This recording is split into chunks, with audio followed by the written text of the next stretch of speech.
Hello and welcome, people of the internet, to my week 5 team builder. And this is a spicy team. We're going to be seeing Keldeo for the first time this season, as it is the first week where it is legal.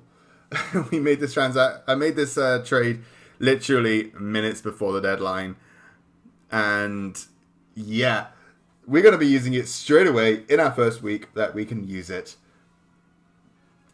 So I'm going to talk you through the teams, and you're going to get to see what they can do in tomorrow's video. Without any further ado, let's get into the show. So starting off, we have our Gigalith. Trusty Gigalith.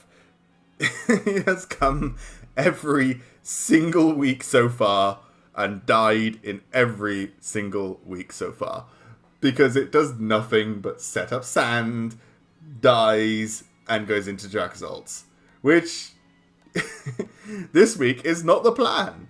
It is going to be setting up sand. As you can see, it's got Smooth Rock and Sandstream, but it's actually going to be scouting and protect, trying to set up rocks, and clicking either Earthquake or Stone Edge. This Pokemon is on our team as a bluff.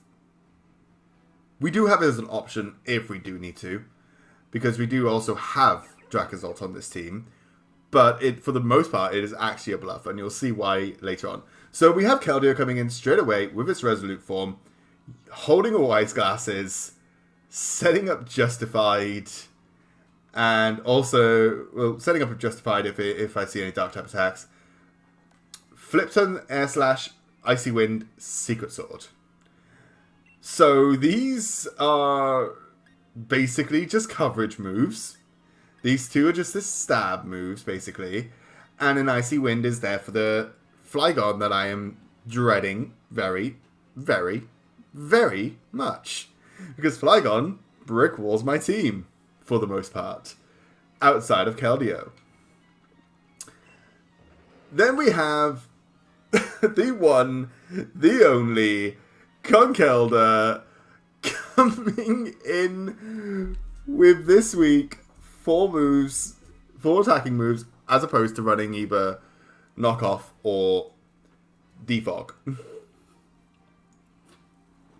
It is Guts, it is Flame Orb, and it is mostly here to come in, tank a hit from a Flygon and knock back with Ice Punch, or try to knock off one of my opponent's items, or Mach Punch to just priority pick off in the late game, or just Drain Punch to just brick wall. This thing just does everything. It does everything.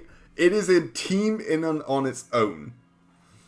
But it does die. Everything dies eventually, so it's just how well can we keep this thing alive, and how much work is it going to put in?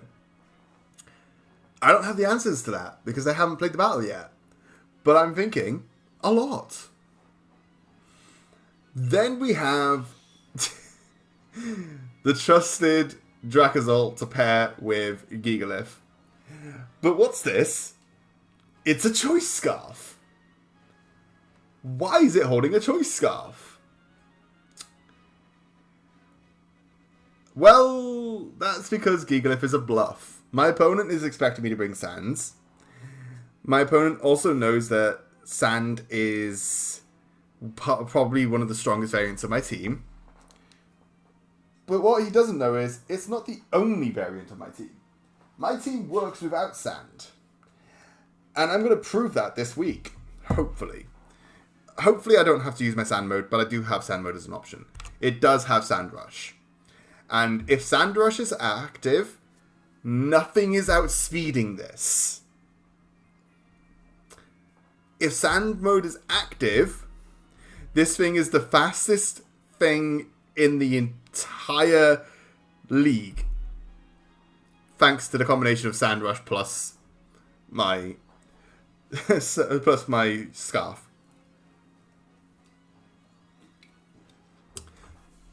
And its moveset is incredibly weird. Voltbeak, Draco, Meteor, Flamethrower, and Earthquake. This thing's moveset breaks most things, but it can't one-shot Rillaboom with Flamethrower because I'm not maximum invested into my special attack. As you can see, I am split invested. I'm also minus special defense nature because this thing is not living special hits in any shape or form. Let's not even humor that. But it had to be minus special defense in order to kill Flygon. If this thing comes in, Flygon has zero reason to not come in. Except obviously the fact that it is part dragon, but... if this thing is coming in, it's probably coming in because I'm threatening out either Celesteela or Volcanion with a Voltbeak. Now then, we have a Sugarberry, slightly defensive, entei, fast enough to speed creep a few things. It has extreme speed, flame charge. After a flame charge, it outspeeds the Flygon. Sacred Fire and Stomping Tantrum. Does it kill the Flygon? Let's not even humor that. Stomping Tantrum doesn't kill the... this thing basically comes in the late game and picks off. That's what it's here for. It's coming in late game, picking off a few weakened opponents. It can come in the early game, try to spread some burns around. It's got a few options, but I have to make sure the Volcanion is out of the way. Otherwise, it does not freely click anything. And to finish off the team, we have Mandibus. It is Tailwind, Defog, U-Turn, Roost. It is entirely here to set up Tailwind. I have 2 speed setters, and yet I'm still running Choice Scarf. Why am I running Choice Scarf, you might ask? Because I don't want to rely on either of them. They are both there if I need them. But in the late game, I don't expect them to be alive. I expect them to have probably dropped, and then the Dracozolt comes in and just cleans up. That's what I'm planning on doing here. I want to be able to clean up after the threats are gone. So these guys are here to help me buff up so the Mandibus is here mostly actually for my Keldeo and my Entei, because Conk is not invested. It is maximum special defense. This thing is going to take the hits and dish them right back. As you can see, all of them have basically got 6 IVs because they all have at least one physical move. Flip turn, U-turn, physical sweeper, physical sweeper, physical sweeper, or mixed sweeper, physical sweeper, 2 special, 3 physical. These things are all set to pair well with each other and help underneath Tailwind. I want to be able to pivot between Keldeo and Mandibus, keeping that Tailwind up.